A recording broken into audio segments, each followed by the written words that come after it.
ऊपर गए, फिर उसके बाद में आरती ऊपर तक गई, नीचे तक 7 बार। ये क्रम है आरती का, यही दर्शनों का क्रम है। तो मैंने गोविंद की सुंदरता का वर्णन जब श्रवण किया, उसी समय इन बालकों ने दूसरा श्लोक गाया कि हो बकियास्तन कालकूटम जिगांसया पाय यदप्यसाध्वी लेवे गतिं धातृचितां ततोऽन्यं कम्बा दयालुं शरणं ब्रजेमः। इस श्लोक में भगवान की दयालुता का वर्णन किया गया। ये बताया गया कि भगवान कितने दयालु हैं।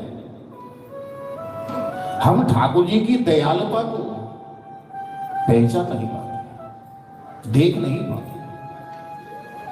भगवान जितने दयालु हैं उतना कोई दयालु नहीं। भगवान के समक्ष कोई दयालुता किसी की नहीं चलती। अहो बकीय स्तन कालकूटम, अहो माने होता है आश्चर्य, कितना बड़ा आश्चर्य। स्तन कालकूटम, बाल घातनी राक्षसी पूतना अपने स्तन में कालकूट नाम का विष लगा के आए और लाला कन्हैया के मुखड़े में दिया। और है कैसी, ये राक्षसी है, बाल घातनी है, छोटे छोटे बालकों का वध करने वाली। तो जो बाल घातनी है, राक्षसी है, और कन्हैया को विष का पान करा रही है। और नंदलाला ने जब इनको वध किया, तो वध करने के बाद में पूतना को जो गति मिली, भलो ये गति कौन को मिल सके। साधारण गति मेरे गोविंद ने प्रदान नहीं की। नहीं लेभे गतिम धात्री, धात्री माने मां यशोदा को, मां देवकी को जो गति मिलेगी वो गति पूतना को ही प्रदान कर दी। जो विष का पान कराने वाली है, बाल घातनी है, राक्षसी है, उसको भी ठाकुर जी ने मां की गति प्रदान कर दी। तो भगवान की कितनी दयालुता है। कम्बा दयालु शरणम ब्रजेमः। जब ये जीव भगवान की शरणागति ग्रहण कर लेता है तो भगवान अपनी दयालुता की वर्षा करना प्रारंभ कर देते हैं। हम जब समर्पण हो जाते हैं, जब हम ये विश्वास कर लेते हैं कि हमारा कोई स्वामी है, मालिक है, हमारा रक्षक है, वो परमात्मा है, ठाकुर जी हैं, तो फिर वो पग पग पर आपकी रक्षा करें, हर प्रदक्षिण रक्षा करें। कल भी हमने वर्णन किया कि ठाकुर जी हर प्रदक्षिण रक्षा करते हैं आपकी,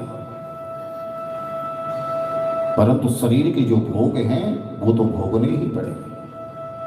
कल भी हमने बताया शरीर का जो भोग है वो भोगना ही पड़ेगा। अब उस शरीर के भोगों को भोगते समय हम सोचें कि नहीं नहीं, ठाकुर जी ने हमारे साथ अन्याय कर दिया, हमारे साथ ये अप्रिय घटना कर दी, हमारे साथ ये कर दिया, तो ये ज्ञान है। ठाकुर जी की कृपा ही तो है। आज हम हैं तो केवल उनकी कृपा से ही, ये कृपा उनकी कम नहीं है। जो घटना हमें आज अप्रिय लग रही है, हो सकता है कि वो भविष्य में हमारे लिए बहुत सुंदर, बहुत अच्छी हो, और अच्छी ही होती है। इसलिए उनके हमें समर्पण होना चाहिए। जैसे एक गाय वन में घास चरने के लिए गई, गैया घास चर, घास चरते चलते शबिया बेला का आगमन होने लगा। उसी समय सामने से उस वन में एक बाघ आने लगा, और बाघ ने जब गाय को देखा तो उस गाय को पकड़ने के लिए बाघ दौड़ पड़ा। और गैया ने जब आते हुए देखा अपनी तरफ बाघ को तो भयभीत हो गई, ये मुझे पकड़ लेगा तो मुझे मार देगा, खा जाएगा। अब वो गाय बेचारी बाघ के भय से उस वन में दौड़ने लगी। इधर से उधर गाय दौड़ रही है, पीछे पीछे बाघ दौड़ रहा है। दौड़ते दौड़ते उसी मार्ग में एक सरोवर आ गया। बेचारी गाय को लगा कि ये बाघ मुझे छोड़ेगा नहीं, तो अपने प्राणों को बचाने के लिए वो गाय उस सरोवर में कूद गई। अब उसमें जल ज्यादा थे नहीं, जल थोड़ा ही था, पर कीचड़ उसमें विशेष था। बाघ भी उस सरोवर में कूद पड़ा। जैसे गाय आगे को बढ़ी तो उस कीचड़ में गाय फंस गई। न तो आगे को चल पा रही है, न पीछे को हट पा रही है। धीरे धीरे बाघ बिल्कुल नजदीक में पहुंच गया, पास में पहुंचने वाला था, पर वो भी फंस गया। गाय और बाघ में अब कोई ज्यादा अंतर नहीं है, थोड़ा सा ही अंतर है।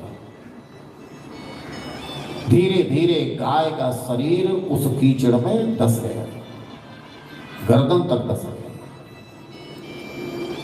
सोचा मेरी तो दोनों तरफ से मृत्यु आ गई।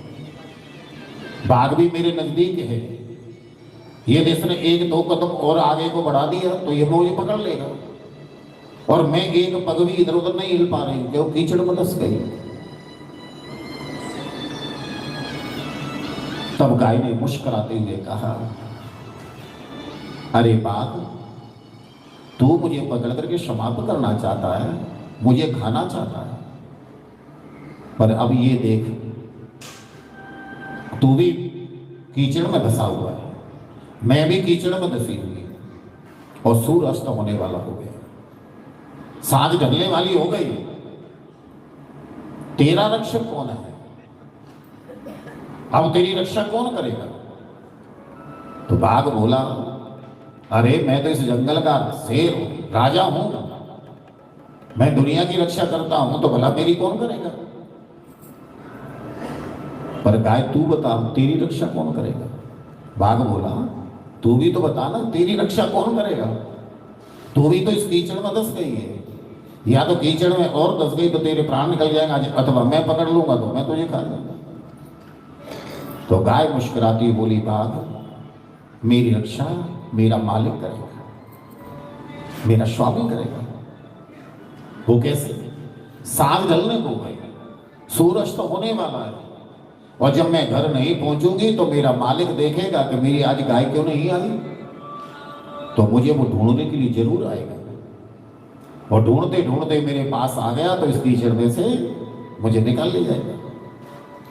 पर तेरा तो कोई रक्षक है ही नहीं, क्योंकि तुझे तो ये अभिमान है, तुझे ये अहंकार है कि मैं इस जंगल का राजा हूं, पर मेरा तो मालिक है। ये वार्तालाप बाघ और गाय में हो ही रहा था।